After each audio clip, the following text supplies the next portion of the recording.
Look, we all know Twitter's dying. They're choosing ideology over profit. They can't monetize this platform properly because only trash people are interested in advertising on Twitter. Political agencies, when there's not a presidential election, they're not bringing in anywhere near the money that they do the other 3 years. And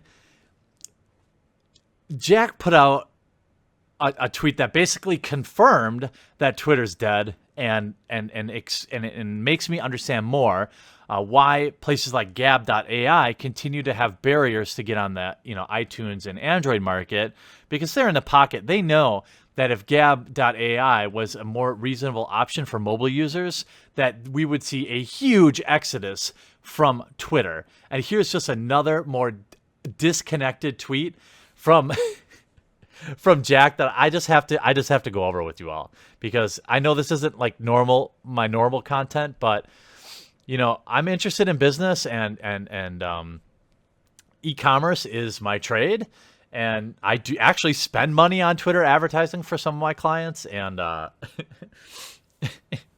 this is hilarious. So we see maybe an hour ago or something, Jack tweets, "We see voices being silenced on Twitter every day."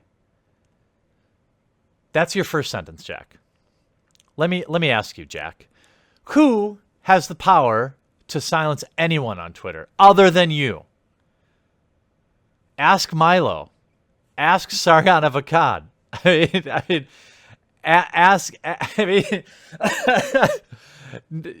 This is like, it's so colossally out of touch that you're saying like somebody else is silencing these people. No, Jack, you are. We've been working to counteract this for the past 2 years. What? We prioritized this in 2016. We've updated our policies and increased the size of our teams. It wasn't enough. Yes, because hate speech is everywhere.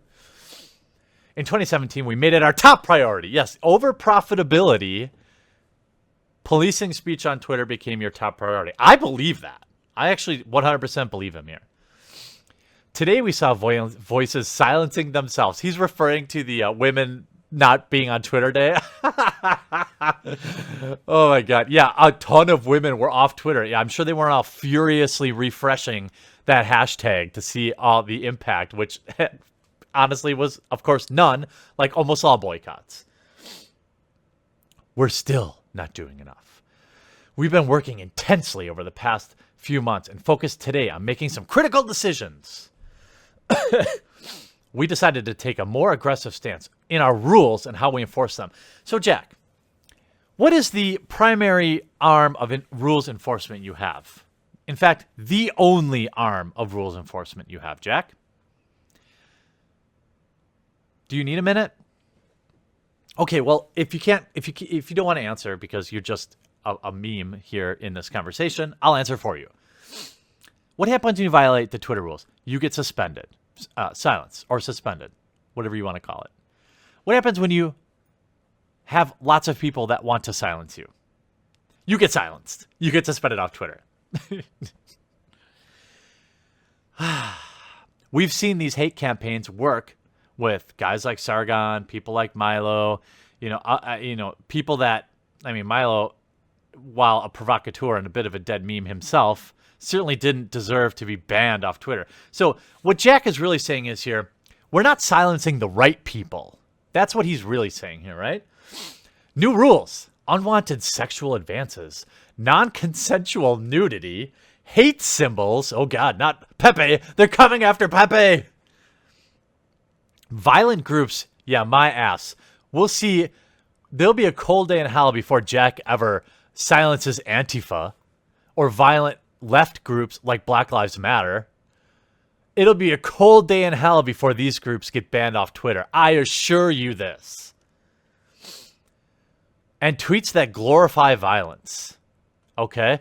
Are you going to ban all those tweets celebrating when Richard Spencer got assaulted? Are you going to do this, Jack? No, I don't think you are. Why would you?